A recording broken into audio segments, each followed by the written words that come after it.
So next हमारे पास यहाँ पर एक और इफेक्ट है, सीरियल पोजीशन इफेक्ट। सो यहाँ पे सीरियल पोजीशन इफेक्ट ये कहता है कि आपका जो यूज़र है ना वो बहुत ज़्यादा जो है ना वो याद रख पाता है अपना फर्स्ट और लास्ट आइटम जो भी सीरीज में होता है। तो आपको कोई ऐसी चीज़ जो सपोज हम अगर बात करें बेचनी है,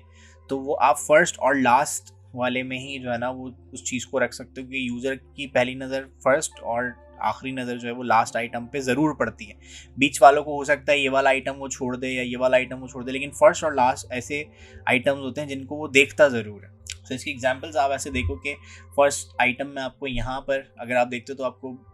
वेबसाइट्स के लोगो दिखते हैं और लास्ट में आपको कार्ट दिखती है। और अक्सर वेबसाइट में, सब वेबसाइट्स में कुछ इसी तरह से आपको देखने के लिए मिलता है। तो जो भी इंपॉर्टेंट चीज़ है ना, जैसे होम स्क्रीन पे जाना और अपने अकाउंट को देखना, ये दोनों आपको देखें सेम इंटरफेसेस में, यानी हर ये एक अलग ऐप का स्क्रीनशॉट है, एक अलग ऐप का स्क्रीनशॉट है, और ये आई थिंक पुराने ट्विटर का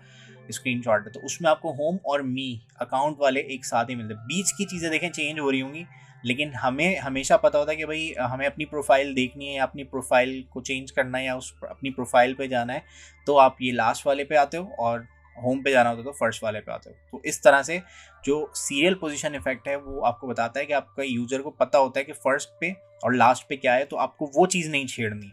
वो आपको वैसे ही देनी है जो बाकी वेबसाइट्स यूज़ या इंटरफेसेस यूज़ करते हुए आ रहे हैं।